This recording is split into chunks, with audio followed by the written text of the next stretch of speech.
¿Qué tal? Buenos días, o buenas tardes más bien. Bienvenidos a Geomundo, soy Francisco Belaunde. Se cumple un año del inicio del mandato de Alberto Fernández, presidente de Argentina, con varias dificultades de las que vamos a hablar, pero previamente tenemos un reportaje al respecto. Adelante, por favor. Se cumple un año del gobierno de Alberto Fernández en Argentina, un gobierno que prometió cerrar las brechas y unir al país. Fernández llegó al poder de la mano de Cristina Fernández de Kirchner. Entre sus metas estaba reducir la pobreza, resolver el problema de la deuda externa y reactivar el consumo interno. Al asumir su mandato, Argentina vivía una crisis económica y social producto de una década de estancamiento y recesión, originadas por la política de Cristina Kirchner y que Mauricio Macri no pudo corregir. Los índices de inflación pasaron de 25 a 50% anuales en 4 años, mientras que la devaluación del peso acumulada fue de 540% y un 35% de la población cayó bajo la línea de pobreza, por mencionar algunas cifras. Esta situación se vio agravada debido a la llegada de la pandemia del COVID-19 a solo 3 meses de haber asumido el nuevo presidente. La estrategia de Fernández para afrontar la emergencia sanitaria mundial le valió reconocimiento y aprobación durante los primeros meses. El alargamiento de las condiciones de aislamiento generó el rechazo de la población. Las negociaciones de la deuda externa con los acreedores internacionales y con el Fondo Monetario Internacional en plena pandemia le suman créditos a su gestión, pero serían medidas a corto plazo, al igual que la reactivación de su economía. Analistas señalan que si no se logra frenar la inflación y no baja el dólar, la situación económica estaría de nuevo en el punto de partida o peor. En el plano internacional, su situación también es compleja. Su presencia a nivel regional se encuentra diluida y la relación con Brasil no es buena. De otro lado, las confrontaciones y el consecuente deterioro de las relaciones entre el mandatario y su vicepresidenta Cristina Fernández de Kirchner afectan a su gobierno. La exmandataria impulsó su campaña y mucho se especuló sobre quién llevaría el liderazgo. Y es ahora cuando la diferencia de opiniones afecta la imagen del presidente. Fernández había prometido garantizar la impunidad a Cristina Kirchner y su reivindicación pública. Sin embargo, 5 de las 10 causas en su contra por delitos de corrupción durante su gobierno se encuentran en la fase de juicio oral. Por casi 2 meses no se les ha visto juntos en actos públicos. La vicepresidenta se ha convertido en una voz crítica del jefe de Estado y de su gabinete ministerial. Una reconciliación y un retorno a las coincidencias programáticas no se ve cercana. Bien, situación complicada la de Argentina, ¿no? A nivel de la pandemia, ya va sumando 1.480.000 casos más o menos. Hoy día la última cifra son 213 muertos más. O sea, a pesar de las medidas que se han adoptado, Argentina no logra frenar de manera significativa los contagios y los fallecimientos. Eso desde el frente de la pandemia. Ahora, desde el frente de la economía, encontramos que tiene una recesión, ¿no? El año pasado terminó con una recesión del 2.2%. El Perú, por ejemplo, en un mal año ha terminado con un crecimiento de un poco más del 2%, un crecimiento, Argentina con una recesión, o sea, menos 2.2, ¿no? Eso para que puedan un poco comparar. En términos de inflación, Argentina está en alrededor del 34-35%, es muchísimo para nuestros tiempos. El Perú, otra vez para comparar, está en 2%, por ahí rondamos, ¿no? En términos de déficit fiscal, Argentina no conoce, conoce déficit hace muchísimo tiempo, muchísimo tiempo. El año pasado ya estaba en casi 5% del déficit fiscal. El Perú no, o sea, se supone que la norma en términos internacionales, ¿no? Para que se vea que tú eres un país más o menos responsable, no puedes tener un déficit que sea superior al 3% de tu PBI, así se mide el déficit, ¿no? En relación a tu PBI. Entonces se supone que no puede ser superior al 3%, pues Argentina estaba el año pasado en 4.5, es decir, prepandemia. En términos de deuda, porque hay una relación obvia entre déficit y deuda, aunque también en el caso argentino con inflación, La deuda argentina se está ubicando en alrededor del 89% de su PBI, es muchísimo. Para un país de renta media, como somos los países de América Latina, se recomienda que no sea más allá del 33%. Nosotros hemos estado, como país, hemos estado en menos de eso, alrededor del 31, 32. Ahora, con el tema de la pandemia, obviamente vamos a pasar a... ya se ha dicho que vamos a estar en 38%, ¿no? Porque además nuestro déficit también crece. Pero la situación de Argentina es una situación que viene de muy atrás y no logran resolver sus problemas. La pobreza aumenta en Argentina, contrariamente a otros países donde hemos conocido una disminución, digamos, bastante drástica de la pobreza, por supuesto insuficiente, ¿no? En una serie de países a lo largo de los últimos 20 años, pues en Argentina no ha sido tan así. Este es un país que arrastra problemas y que muchos sitúan con el gobierno de Perón, ¿no? De los años 40 y que se mantiene más o menos políticas muy parecidas. Desde el punto de vista político, ya lo hemos señalado en el reportaje, hay una relación complicada entre el presidente Alberto Fernández y la vicepresidenta Cristina Fernández o Cristina Kirchner.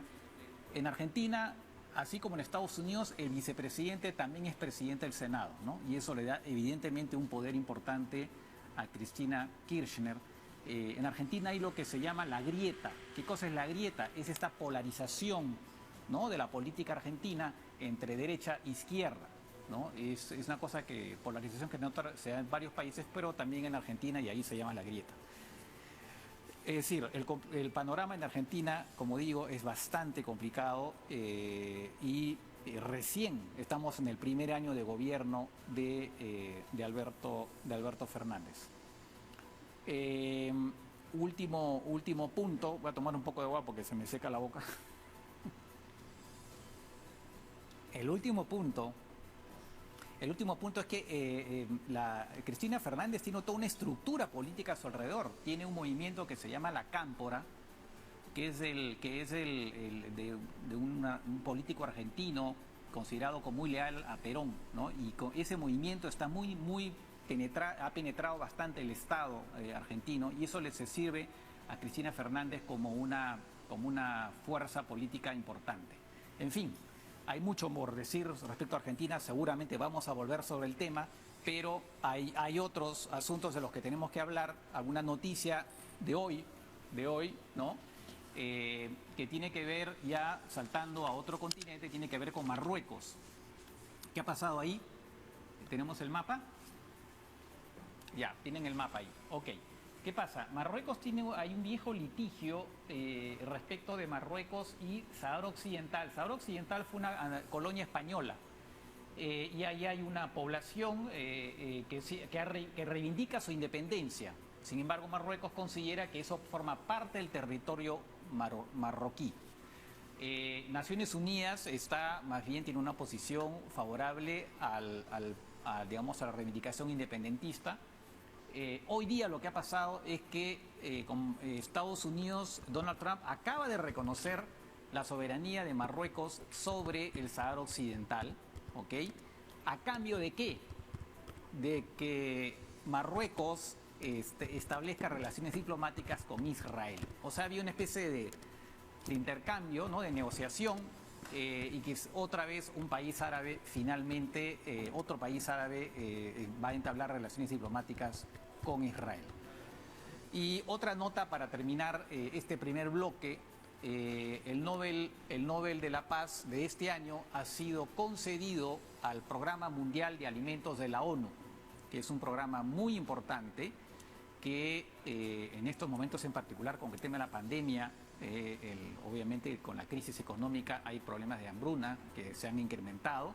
Es una organización que más o menos atiende a cerca de 100 millones de personas en más o menos 88 países, dando raciones de comida. Entonces hace una labor sumamente importante que hoy día ha sido reconocida con este premio Nobel.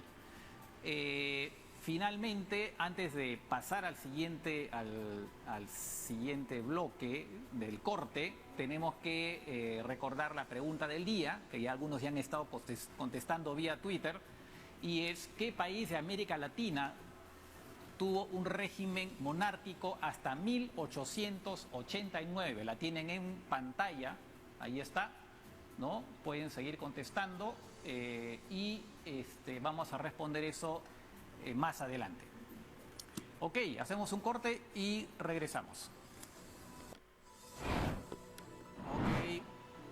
Ok, pasamos entonces a la ficha país, vamos a hablar de Irlanda.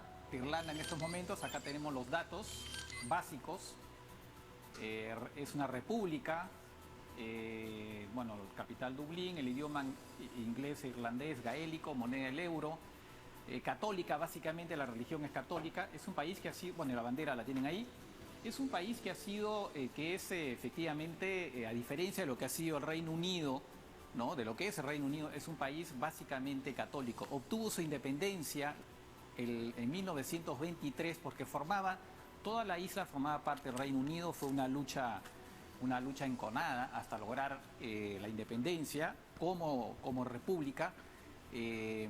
Tenemos aquí algunas, sí, acá tenemos la imagen un poco para que la ubiquen en el mapa de Europa en general.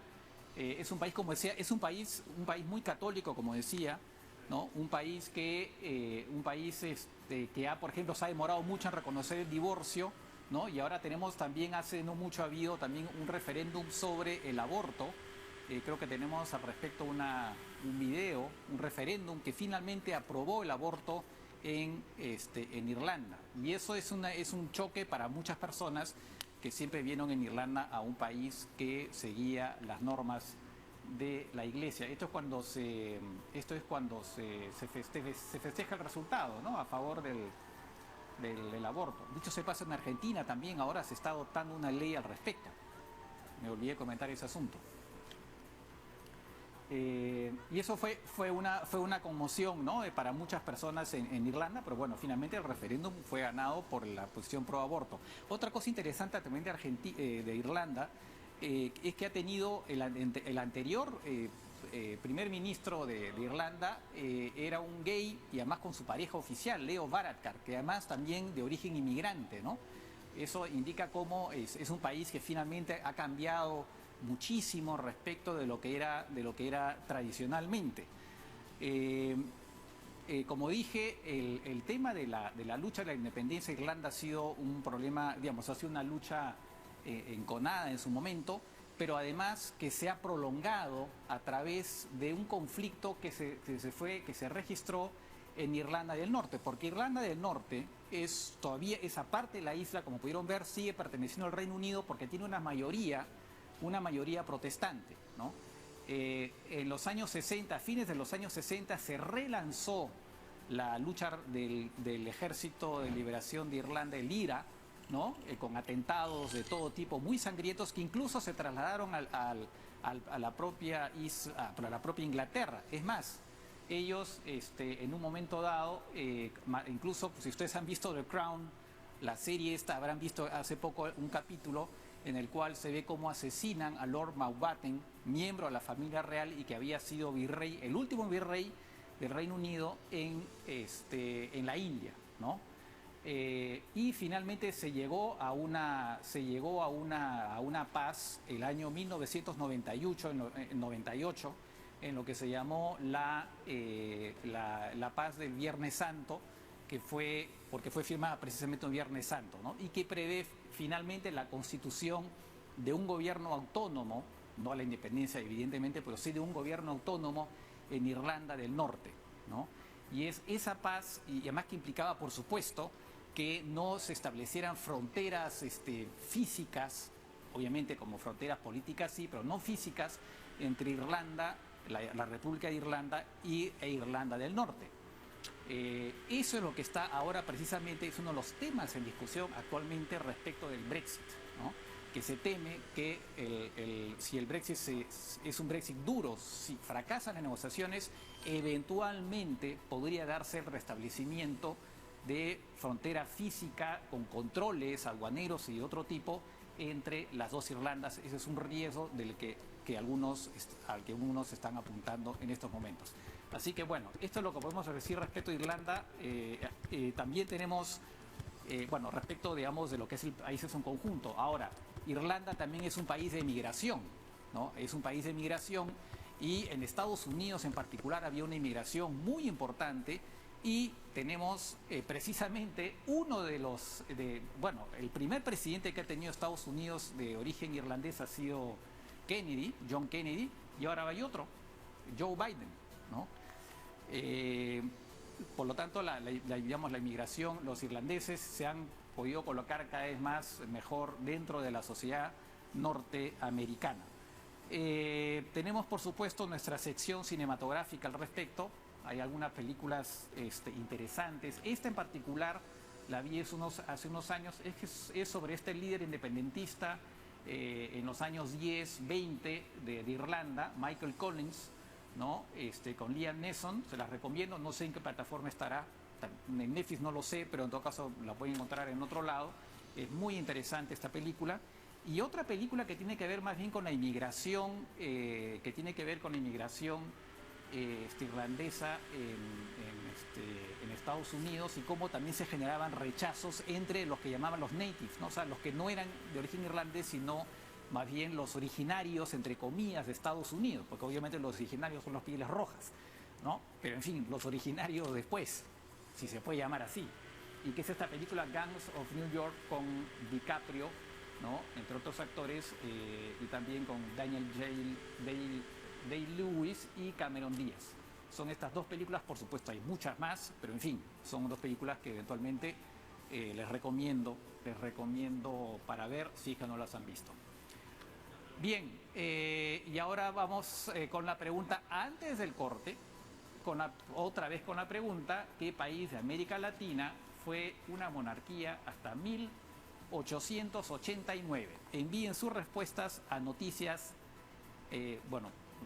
@noticias TV Perú. Bien, y ahora viene la respuesta a nuestra pregunta: ¿qué país de América Latina tuvo una monarquía hasta 1889? Y sí, señores, Brasil. Ese es el país que ha tenido una monarquía hasta 1889. ¿Y por qué? Vamos a mostrar unas imágenes de los emperadores. Bueno, ¿qué pasó? Lo que sucede es que en 1808 la corte de Portugal, ¿no? Que era el país, por supuesto, que dominaba Brasil, Brasil era una colonia portuguesa, con la invasión de Napoleón invade Portugal y también España. Entonces la corte portuguesa se traslada a Brasil, ¿no? Y llega un momento dado en que se le ocurrió a quien después se convertiría en Pedro I de Brasil en proclamar la independencia de Brasil. Eso es interesante, ¿no? Él, que en principio era rey de Portugal, ¿no? Finalmente proclama la independencia de Brasil. Esto fue en 1822 y entonces así empieza esta existencia de Brasil como una monarquía, como un emperador. Y de ahí tuvo al padre, que se convirtió en Pedro II, ¿no? Y que gobernó hasta que se produjo un golpe de Estado, ¿no? Un golpe de Estado que en 1889 finalmente proclamó la República. A ese respecto, bueno, lo que tenemos que decir también es que ahí no paró, si se quiere decir, el romance, entre comillas, de Brasil con la monarquía, porque pues ha tenido otro rey. Y acá lo tenemos, me parece, en la pantalla. Acá está. Otro rey, claro, el rey del fútbol, ¿no? Pelé. Que fue, pues, ahí lo vi con su corona y todo, ¿no? Esa historia de Brasil con la monarquía. Pero ojo que es cierto que Brasil tuvo una monarquía, pero nosotros también pudimos haber tenido una monarquía. Recuerden que San Martín pensaba que nosotros no estábamos listos para tener un régimen republicano, que éramos inmaduros, ¿no? Y entonces él propuso que el Perú tuviera un rey. Y él pensó en un príncipe español, en fin, que pudiera, o de otro país que pudiera venir y gobernar al Perú como país independiente. Pero eso no es eso es lo más curioso de todo esto, es que hay una versión, una hipótesis lanzada que ha sido, digamos, ha sido materia de un libro de Augusto Ferrero Costa, que es un abogado que es actualmente miembro del Tribunal Constitucional. Entonces él publicó este libro recientemente con Planeta y con la Universidad San Ignacio de Loyola, donde por cierto yo también enseño, donde se lanza la hipótesis curiosa de que Lord Cochrane es este marino británico, escocés en realidad, ¿no?, que vino a colaborar con nuestra independencia, y él había tenido aparentemente, según lo que se dice, lo que se plantea en ese libro, la idea curiosa de ir a rescatar a Napoleón a la isla de Santa Elena, donde estaba recluido. Esta isla, usted sabe pues que después de su derrota definitiva en Waterloo, a los ingleses dijeron hay que alejarlo a Napoleón lo más, ¿no?, más allá, o sea, que no esté en el continente europeo para que no pueda regresar. Y lo mandaron a una pequeña isla que se encuentra entre África y el continente americano.